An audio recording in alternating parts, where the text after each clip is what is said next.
เรา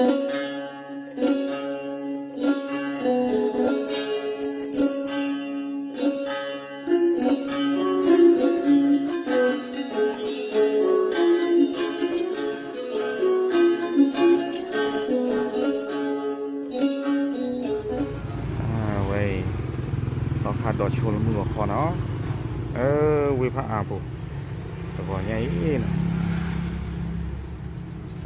เอาไว้นี่ไว้ด้านมือคอว่าต่อขาดดอกชนตะเบื่อเนี่ยดอดูเนี่ยอาการละชี้เนี่ยหน่อยแต่ว่าเราบ้าเพียตะเบื่อเลยชั่วโมงแต่เนาะโอ้ดาตะก้าที่เราพาเขาบอกขี้จอดเด็ดโอ้ดีเลยนี่ตะเบื่อเนี่ยผัดท้อได้ไม่เลือกมาเยอะเลยได้มีได้เมียได้หิสระไว้อ๋อโดดโชว์หิสระ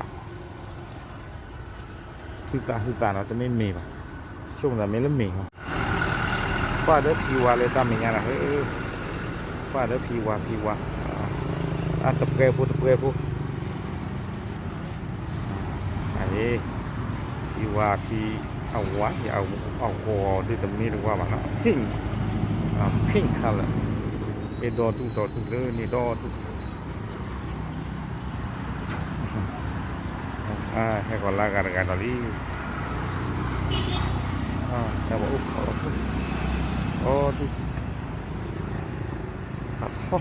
ท็อปเยอะ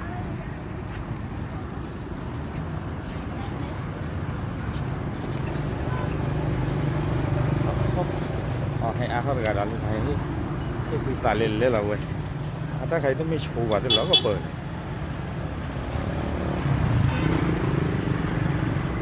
ชีอาร์เขาเลยเก็บความสมุนก่อนเนาะที่บ้านน้องปลอยยี่ไหวยี่รับพาอาเจบ้าขอโชว์ไปเจอที่อะไรขอโชว์ที่เดียวขอเดี๋ยวมือขอโชว์ที่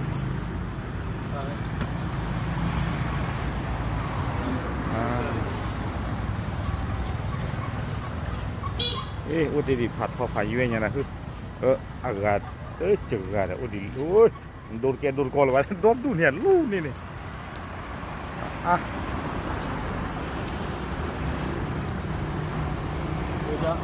ม่โอเคกำลังกระเตอช่วยไทยเราทำมุนก่อนที่เนาะผัดทอดเนี่ยเดี๋ยวควายช่วยทำมุนก่อนเฮ้ยรอเว้ยเลยอากาศตะกปาเนาะสอขาไปดูให้มังกรนะเว้ยให้กินตะปิดตากินเล็ดไปว่าโดนดูยี่ที่ว่าสอขาหันโดนโชว์มือก็ป่าเย็นนอนเข้าบ้านชี้อากาศที่ช่วงนั้นลากยาหรอแต่ใครอย่ากลัวใครพูดว่าให้มันดูใจใครเล่าเวรป่ามาให้เดินเรือไปเลือกกาลีกันไปให้เดินเรือดีเยอะไปนี่ลิเนี่ยว่าตอลีเท่โดดูเนี่ยเอาไว้ก็เราว่าแต่ amazing แต่มีอยู่ที่ที่ตะมุรกอที่ว่า amazing ตัวมา only in Paan เว้ยบัมเตยันนี่ก็